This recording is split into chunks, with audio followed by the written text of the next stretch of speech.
सृष्टि बचपन से ही दिखने में सुंदर नहीं थी, लेकिन अमीर बाप की बेटी सृष्टि पर उसकी माँ जान छिड़कती। मेरी बेटी कितनी प्यारी है, भगवान सबको सृष्टि जैसी बेटी दे। सृष्टि धीरे धीरे बड़ी होती है। एक दिन सृष्टि की सहेली कहती है, तू दिखने में कितनी अजीब सी है, लेकिन मैं जानती हूँ हम सब में सबसे अच्छी शादी तो तेरी ही होगी। तेरे पापा अमीर जो हैं। और बता नहीं सकते यार, दहेज तो हर कोई देता है, ये क्या ज्यादा ले जाएगी अपने पति के लिए? अरे बड़े शहर में कोठी है इसके पापा की। अरे पापा की है ना, कौन सी इसकी है? इसकी होती तब तो कोई भी लड़का इससे शादी कर लेता। अरे पापा की मतलब पापा की है तो मेरी ही है ना? किसने कहा? अब तेरी तो तब होगी ना जब तेरा भाई ना हो। वैसे भी शादी के बाद सारी प्रॉपर्टी भाई के नाम होती है। सृष्टि समझ जाती है कि उसे किसी भी हालत में माँ बाप की सारी प्रॉपर्टी को अपने नाम करना है, लेकिन कैसे? एक दिन सृष्टि का भाई शीनू कहता है, बहन क्या कर रही है? तुझसे एक बात करनी है। अरे हाँ हाँ करना, मैं तो तेरी बहन हूँ। बहन मेरी लाइफ में ना एक लड़की है, बहुत अच्छी है।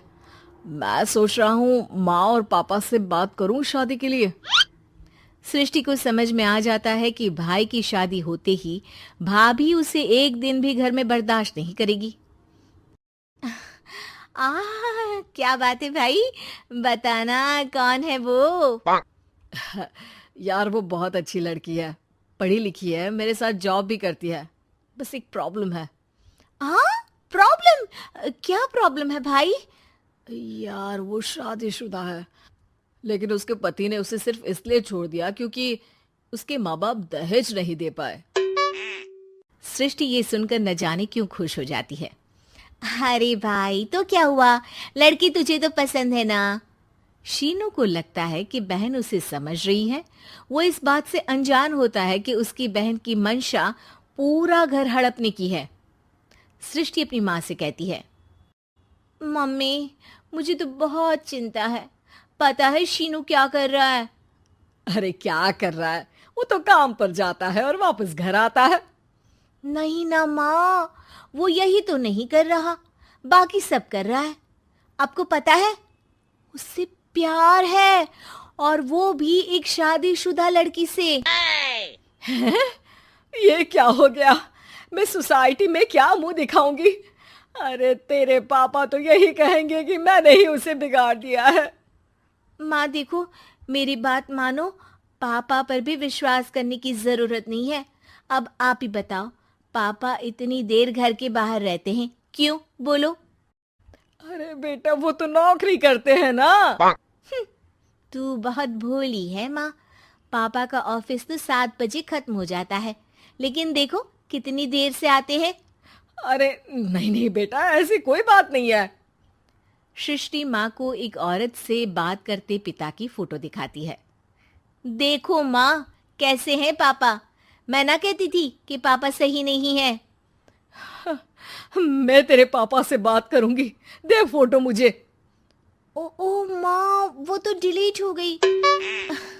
लेकिन चल, तूने तो देख लिया ना, पापा से बाद में बात कर लेना।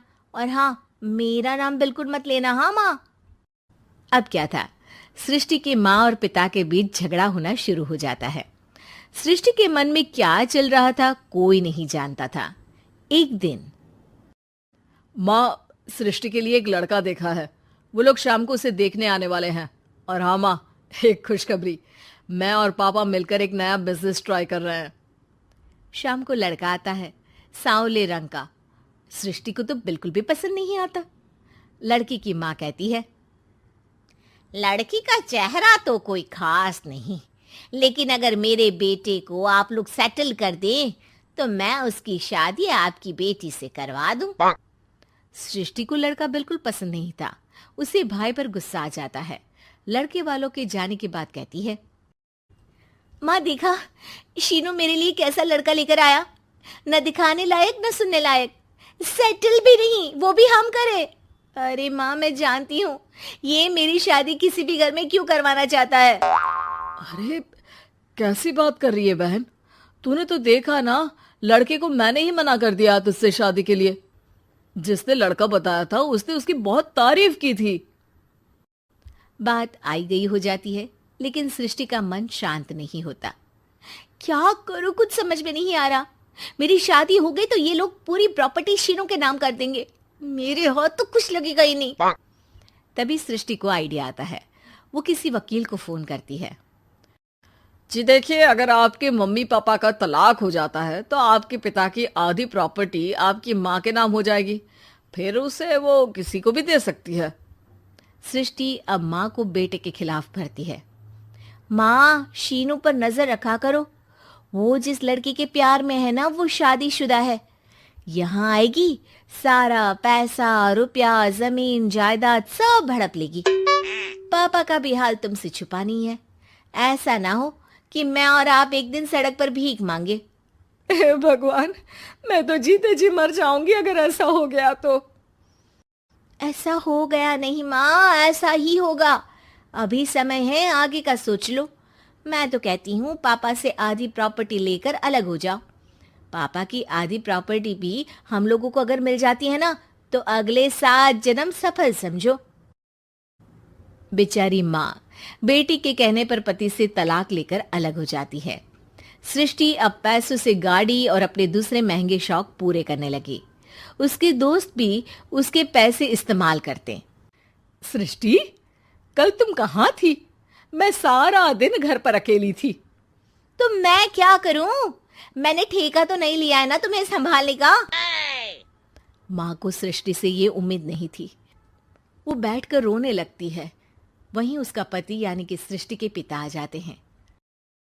मैं जानता था कि तुम्हारा यही हाल होगा, तो आपने मुझे रोका क्यों नहीं? मैं रोकता तो तुम रुकती क्या? सृष्टि के कहने पर तुमने मुझ पर, अपने बेटे पर शक किया, लेकिन तुम ये भूल गई कि कैसे हम दोनों ने मिलकर जीवन में इतना सब खड़ा किया। माँ पति के गले लग जाती है। मुझे माफ कर दीजिए, मैंने आपकी कमाई का एक बड़ा हिस्सा गवा दिया। कोई बात नहीं, तुम साथ हो तो मैं ऐसी 7 प्रॉपर्टी खड़ी कर दूंगा। तभी वहां सृष्टि आ जाती है रोते हुए। माँ, मयंक ने मुझे छोड़ दिया। वो बोल रहा था जब तक मेरे पास पैसे थे तब तक ही वो मेरे साथ था। पापा, माँ, मुझे माफ कर दीजिए।